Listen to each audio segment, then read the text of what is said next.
Welcome back everyone. So as you guys know, I've been pretty much comparing the Samsung Galaxy S20 lineup to a bunch of different phones, and one of those phones was actually the Samsung Galaxy S8. And I'll be honest man, for some reason the Samsung Galaxy S8 is still so solid and such a good phone in 2020, even though the fact that it does have some weird things and quirks here and there. Of course, really my main two gripes are this lack of software support. This thing is not getting any more software updates, but the hardware for the most part is still there. And the fact that this thing came out in 2017, it really doesn't even feel like a 2017 phone, to be honest. And like I said, I compared the Galaxy S8 to the Galaxy S20, and yes, the S20s are faster and everything like that, but really the S8 still surprised me, and it's really awesome how Samsung made such a timeless phone with a phone like this. So like I said, of course the Samsung Galaxy S8 is slower and it's really not as capable as the Galaxy S20.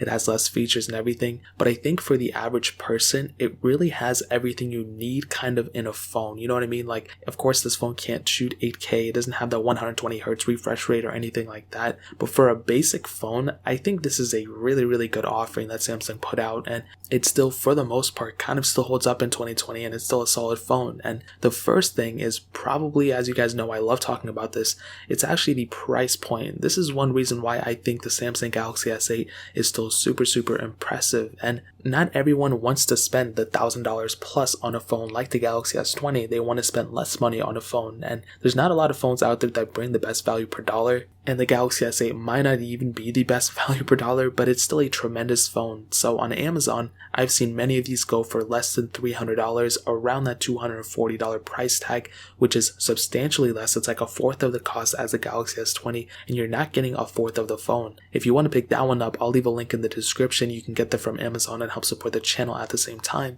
But what's really crazy is that the Galaxy S8 doesn't really lack out on any crazy features that the S20, for baseline, kind of has. I mean, it can still do almost everything the S20 can, just besides those really cool features that make the S20 the S20. So in my opinion, the price tag is one of the better reasons to pick up the Samsung Galaxy S8. Not a lot of people want to spend, that much money on a phone, and it's totally understandable. We have these cheaper phones out in the market, which make it a better deal. I will also add that they were much cheaper on eBay. You can probably pick one up for like about $180, probably even cheaper than that. So I'll let you guys search on eBay too, but the price tag is definitely one of the better aspects of this phone for sure. Now, when I was comparing the Galaxy S20 to the Galaxy S8, I noticed how the build quality on the Galaxy S8 is just so good. If I was holding the S8 and the S20 in both my hands, and I just had to feel like the back and the top and everything around it, without touching the camera sensors, I probably would not be able to tell you which phone is which, you know what I mean? Like, I could tell the headphone jack and things like that, but in terms of the build quality, they feel tremendously the same, and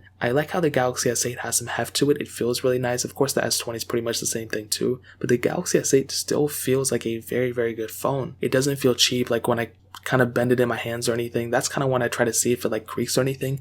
With my iPhone 6s and phones like that, sometimes they do creak a lot. Even my, not really my iPhone 10, but a phone like this, dude, it just feels still like a tremendously great phone, and I applaud Samsung for doing that. And they've been doing this ever since like the Galaxy S6, so it's nothing really changed there, but it's great to see how this build quality still holds up in 2020, which is really impressive. Now, I did talk about the performance earlier, and I mentioned how, the Samsung Galaxy S8 didn't really have the best performance when it came down to the S20, but I still want to say the Galaxy S8's performance isn't bad, and you can basically do everything you want to on this phone. It's slower than the S20 for sure, but it's also much cheaper and it's much older, so it's totally understandable. The other thing you have to keep in mind is that you're not going to be comparing this phone to the S20 every single day, you know what I mean? Like, when I compare them, I can see it, you guys can see it through the video, but on your day-to-day basis, you're not like going to the store and coming back and comparing them side by side every time, so you don't really notice how slow this phone is until you go and update your phone. So I'm telling you right now, the performance on this phone is still tremendous in my opinion for the most part. I might be overhyping it a little bit, but I think it's good enough actually for a ton of people out there. So the performance aspect I still think is pretty decent. Now, there's other things I usually hit on, and I'll kind of hit on them briefly here. This thing still has a micro SD card slot, which is really nice.